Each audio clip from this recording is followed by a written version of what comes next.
Floating panel head units have been all the rave for the last couple years, but higher price tags on these units were more than people wanted to spend. Among the best head units on the market is the JVC KW-Z1000W, coming in at a whopping $1,500. But now it's on sale for $500 off and is now only $999. So if you're in the market for a floating panel radio with every feature you could ever want and more, then stay with us as we review, unbox, and demo this amazing head unit. Hey, what's up? Josh here from Breakers Stereo and Performance. Welcome to our channel that reviews all the best in car audio, performance, suspension, and more. Because we don't drive stock. And if you're like us, where stock just doesn't cut it, make sure to subscribe to this channel. We did a full review on this radio in the past, and nothing's changed since then. It's still one of the best head units on the market in terms of sound quality, reliability, and features. We haven't had any issues with these units, and this model is a favorite among our employees, with many of them installing them in their own personal vehicles. Now, because of the price reduction, we wanted to make a revised video to announce the price change, so many of you can take advantage of this deal. So there's a link in the description below that will take you directly to our product page to purchase at this price. Also, JVC has not made it known if this will be the new price at $999 or if it'll go back up to $1,500. So if you've been thinking about getting a top of the line head unit, now's your chance to get one at a very good deal. The review that we did on this video in the past is solid and very complete, so we're gonna reuse the footage. So without further ado, here's our review, unboxing, and complete demonstration of the JVC KW-Z1000W.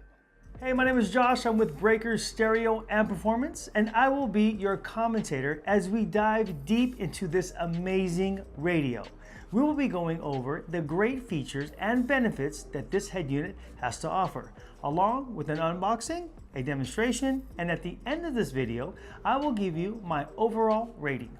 Now, floating panel receivers are head units that fit into a single or a double-din opening, and the display attaches to the front of the radio, allowing for a much bigger screen. Traditional double-din radios will max out to about 7 inches because of their physical limitations. But with the floating screen design, that limitation is not there. So manufacturers are pushing the boundaries on the size of these screens. Now, this type of radio was first introduced a couple years ago by Alpine with their ILX F309, which is a 9-inch screen. And then Sony, Pioneer, and Kenwood all released floating panel head units of their own. Now make note, JVC Kenwood is one corporation, but they put out head units with either the JVC or the Kenwood logo. The overall quality of these products are equal because they are developed and manufactured by the same company. But some of the features are different depending on which brand is on the box. In this case, this particular JVC and the Kenwood DMX 1037S are very similar, but there are a few features that are different, and we'll go through these as we progress through this video. If this is your first time on our channel, we want to welcome you and hope you find this content useful. Also, consider joining our tribe of auto enthusiasts by subscribing to our channel, where we cover all the best in car audio, suspension, and performance upgrades. So as far as features are concerned, on this radio, it is a 10.1-inch high-definition LCD touch panel 1280 by 720, wired and wireless Apple CarPlay and Android Auto, 3 sets of 5-volt pre-outs. Note, the Kenwood 1037 is only a 4-volt pre-out, a 13-band equalizer, time alignment, selectable front, rear, and sub crossovers, also Wi-Fi certified wireless mirroring for Android, iDataLink Maestro capable, Bluetooth for music playback and phone calls with the external Bluetooth mic, audio and video playback through the USB, dual zone audio controls, Sirius XM capable with the SXV300 needed, 4 camera inputs, and here are 2 features not a lot of people know about. And these 2 features are not available on the 1037S. 9-band parametric EQ, and also selectable 3-way networking. Now, JVC refers to these as professional settings, but we'll go over these features and how to use them. Now, this radio is available on our website. Just click the link in the description below and that'll take you directly to the product page. Now, keep in mind, we do have financing available. Simply add to cart, pick a financing option, get approved, and we'll send this radio out to you ASAP. Okay, let's jump into it. Make sure to subscribe to our channel. We are consistently putting out videos on the latest car stereo equipment, so you don't want to miss out. So if we compare against the DMX 1037, it has the same body and the same touch panel. The only physical difference is the knob. Now, some of our customers like the ability to reach over and turn the volume up and down, and some like the clean look that the JVC has without the knob. But on the JVC, if you take your finger and you make a circle motion in the center of the screen, it will act as volume control. Okay, let's get to the unboxing. Okay, so these are your brackets. Now it's important that you use this bracket. This goes in between the body of the chassis and the screen. If you don't have this in, then it will not work. So if you wired it up and you can't figure out why it won't turn on, it's because you don't have that bracket in. Bluetooth mic, USB extension, GPS antenna. So when you're using navigation with your smartphone, it uses that antenna for accuracy. You have your standard harness, owner's manual. This is the hardware that attaches the screen to the body. And these are chassis screws. And then this is a steering wheel control plug. Now, if you have an older vehicle, let's say 2000, 2001, 2002, let's say Toyota, and it's analog steering wheel controls, then this will work. But if it's a new vehicle and it's any type of data, this will not work, and you will need either a pack part or an access part in order to use the steering wheel controls. So again, this is for older vehicles. Probably 99 times out of 100, you're not going to be able to use this for your vehicle unless it's older. All right.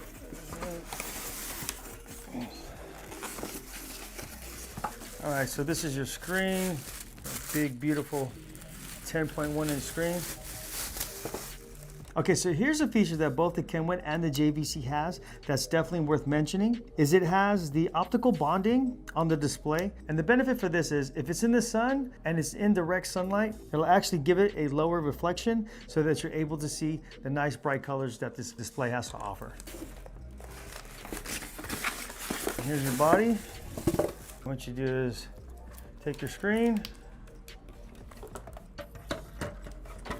It gets mounted like this. You got a couple of screws that you insert, and then again the panel goes over the top. All right, so here are the dimensions on the screen. So you're looking at about 10.3 across, and on the height you're looking at about 7.1.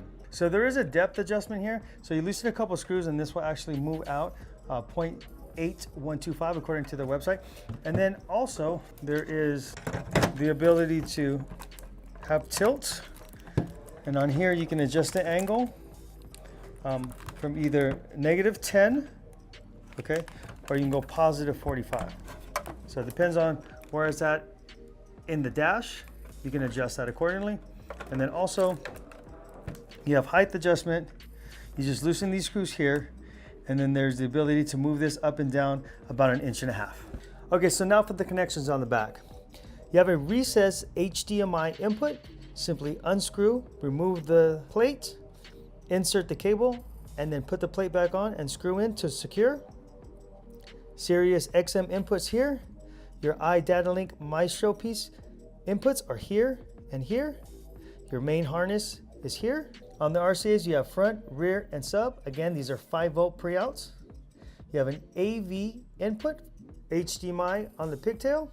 AM, FM antenna input. And here you have your videos. You have the video in and the video output. On the top, we have our camera inputs. You have the front view camera, you have the rear camera, and then you have the third view camera. Now, if you want to use the fourth camera input, you're going to use the video in, and then you're going to assign that, but we'll show you how to do that here in a minute. And then you have the GPS input antenna. Again, that's for when you're using navigation through your smartphone. If you notice on the Kenwood, it has the dash camera input, and then on the JVC, it does not have that dash camera input. Okay, so this is your home screen, and so we're gonna go through all the functions and the features that this radio has to offer. And let's start with this lower matrix here. So if you hit this lower matrix, this is gonna give you all your sources, and you have a couple different pages here. Now, the ones that are not highlighted are either going to be for the iDataLink Maestro piece, or other accessories that you can add like satellite radio. Okay, so let's go through some of the features and functions of this radio. Okay, so we'll start in the left-hand corner here and tap this matrix. This matrix is going to give you your options as far as your sources. And then also if you scroll, these are your options for your iDynalink Maestro. Next we have phone. So from here, this is using my data from my iPhone. As you can see, I have my favorites, my recents, my contacts here. And then I can either type in the phone number, or I can ask Siri to make a call by simply tapping this and then telling it what to do. Next, if you have your Android Auto plugged in, this would be highlighted. Since I have my iPhone already hooked up, we'll go through Apple CarPlay. Tap here, this is gonna give me my icons. So I have all my music apps, and then also navigation apps like Waze, Google Maps, and then your standard Apple Maps. For music, I'm able to go here, playlist, artists, top picks, browse, and even the radio. And then my library. Other music apps will work like Amazon Music, iHeartRadio, and Spotify. And of course, Pandora. Okay, so let's exit out of there and let's take a look at some other features. Now, I talked earlier about using this favor button in order to get to the equalizer very quickly. So in order to do that, you want to tap here, and then you're going to do, what you're going to do is you're going to assign that favor button. And in this case, I'm going to choose equalizer subwoofer level. Okay, so now if I want to get to the EQ quickly, I just tap there and that takes me directly to the equalizer. Next is audio. Okay, so in this menu, it's the setup for your speaker and your crossover. So let's start with car type. So here you can choose what type of vehicle that you have, or you can just simply choose off. Then we have speaker size for your front. So you have 6.5, 6 3/4, 7, all the way up to 7 by 10. Then you can choose a location in the upper door, the lower door, on the dash or under the dash. And you can also choose the tweeter size as well. So if you don't have tweeters, select none, or you got small, medium, or large.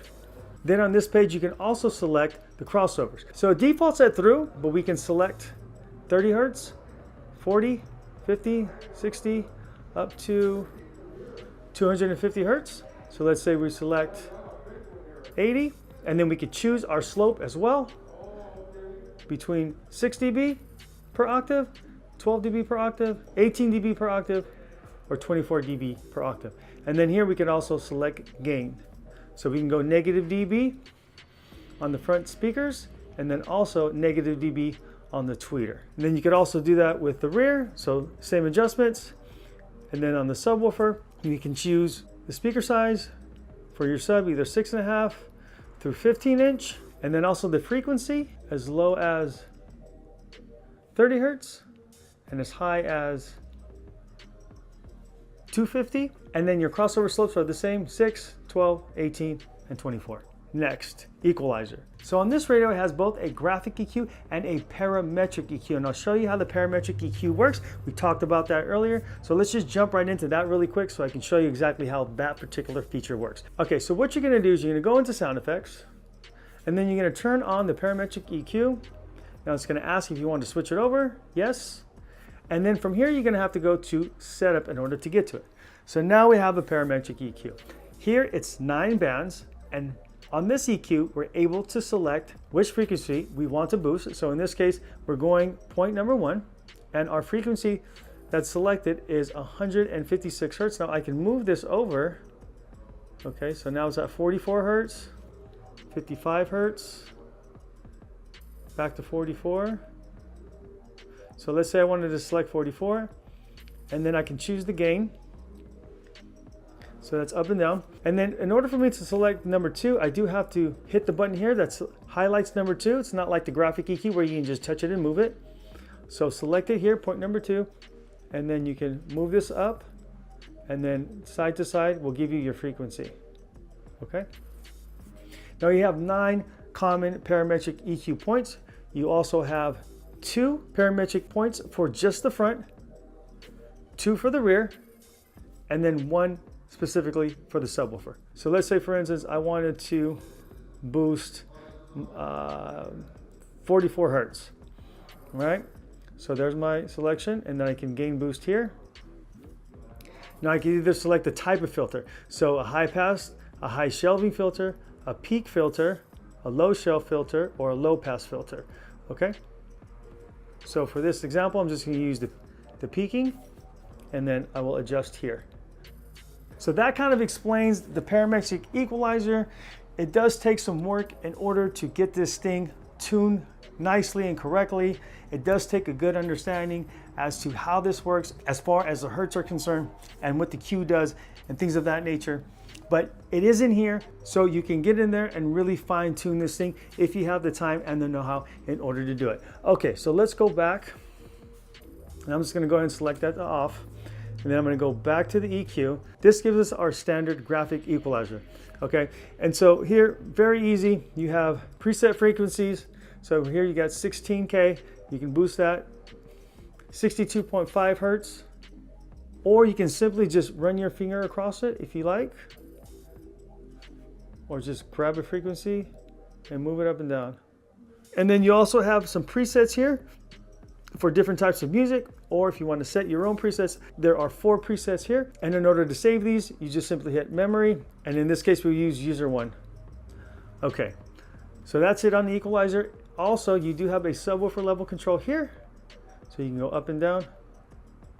Okay, next, listening position. So if we tap here, we're able to select either focus on the front left, the front right. Now this will do a front all with a priority to the right, or a front all priority to the left. Okay, and next, time alignment. So here you can select the position, left front, right front, all, and then adjust from here. You're gonna do measurements from the headrest to, let's say, the left speaker, and then we would measure in feet and inches. Do the same for the right. Do the same for the rear right and the rear left, and also your subwoofer. And that would set your time alignment. Next, you have your balance and your fade. Also, dual zone. So I mentioned dual zone earlier. So here's how this works. So if we hit dual zone, then we can select the front source. In this case, let's say I wanted to listen to my iPhone, and I'm listening to my music there. And on the rear, you would select your source here as well, and then you can also adjust the volume for the rear speakers.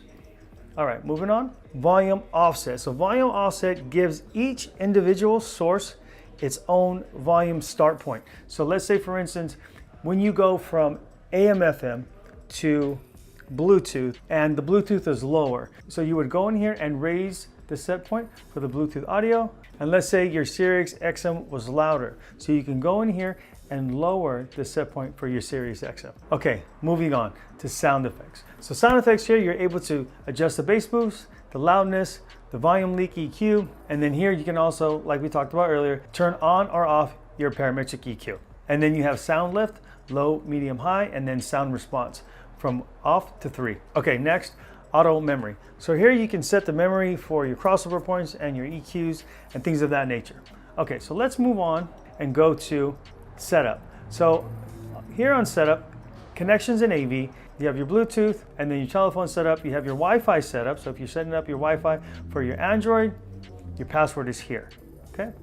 AV out, select or off. And then here you can reset the Android Auto wireless connection. Next, display and button. So you have your dimmer, and the dimmer will sync if you hook it up to your dimmer wire in your vehicle, or you can just turn it on and off. You have your clock, illumination buttons. So here you can choose the color of the buttons on the bottom, or you can have them variable and they'll rotate. Live wallpaper choices, and then your static wallpaper as well. Or if you want, you can just pick a color for your wallpaper. Okay, next, user interface. We talked about this earlier. It does have steering wheel remote control for analog only. If it's digital, you are going to need that adapter. If it was analog, you would go in here and set that up. You can set the beep to on or off. You can turn the gesture touch controls effects on or off. And those are the effects where you make that circle, or you one touch or two touch. And then camera. So let's get into the camera a little bit.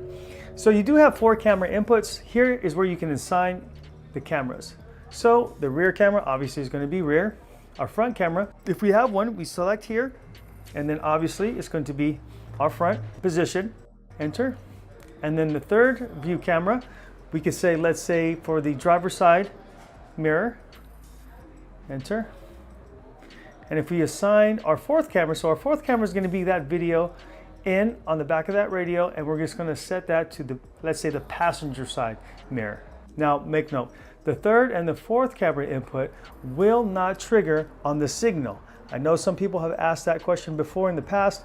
This radio does not have the ability to override those cameras when you're using the signal. If you want that feature, there is an additional part that you would need to add. Also, I believe the Maestro RR2 piece will allow you to do it as well. Okay, so let's talk about this really cool feature that this radio has. So as you can see, like most radios that have camera inputs, there is a rear camera interruption, standard. But this radio has a front camera interruption. So for instance, let's say you're parallel parking, you put it in reverse, the rear camera comes on. You put it back in drive to go forward, the front camera will actually interrupt and come on, and then you have a selection. You can do either 10 seconds, 15 seconds, or 20 seconds. Now, why is that important?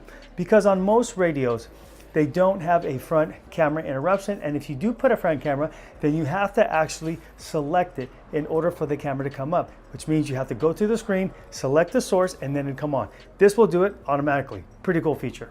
And then you can also select your parking guidelines on and off from this screen. Okay, next, the system. So you have your demo on or off, operations guide display on or off. This has your software information, so this is important. If, let's say for instance, there is a software upgrade, you're able to see what version you have, and if you have the old version, then you can update with the new version. Then you have initialize, which is pretty much a reset on the radio. Then you have your time format and your clock, your time zone, and security code. So next, key assignments. So here you're able to select your favorite buttons. We've already assigned the audio EQ, but there are also other favorite buttons as well. Let's talk about the three-way mode right now. So in order to turn on the three-way mode, first we need to go into the menu and turn the source off, so AV off. Now we're gonna go back into the audio menu, okay? And we're gonna hold down the negative button on the bottom row and the home button at the same time. It says, switching the crossover network mode setting. Please confirm the speaker wiring and select the mode. Speaker damage may occur with the incorrect setting. It's warning us to make sure that we have everything wired correctly so that we're not doing any damage. So I'm gonna go ahead and hit three-way mode, confirm. So I gotta go back into the source menu and turn the source on. Now everything's highlighted, now I'm able to adjust. Three-way mode is having your tweeters on a separate channel, your mid-bass on a separate channel, and then your subs on a separate channel. So if I'm selecting high pass, I'm gonna choose the frequency in which I wanna cross over. Let's say I wanna cross it over at 6K, in this case, 6.3K, and then I can choose my slope and then my gain. All right, so that's my high pass. Okay, so on band pass, that's pretty much for your mid bass. So on our mid bass, we want to isolate those mid-range frequency and those mid-bass frequencies away from the high pass and the low pass. So on the high pass, I'm going to cross over, let's say, at 100 hertz or 120 hertz, and that's going to cut out the frequencies from 120 hertz and below. Now, on the low pass, if I wanted to cross it over at, let's say, 2.5K, then we're eliminating the frequencies from 2.5K and above. So now our crossover points for our mid bass are going to be between 120 hertz and 2.5K hertz, giving us this nice band in between. Low pass is relatively easy to explain. Same as the two-way mode, just pick your frequency in which you want to cross over, in this case 80 hertz, and then we pick our slope, 12, 18, or 24 dB. Okay, so that's how that works. Now, if you want to go back into two-way mode, then you're basically gonna have to do the same thing. Exit out. Turn off your source.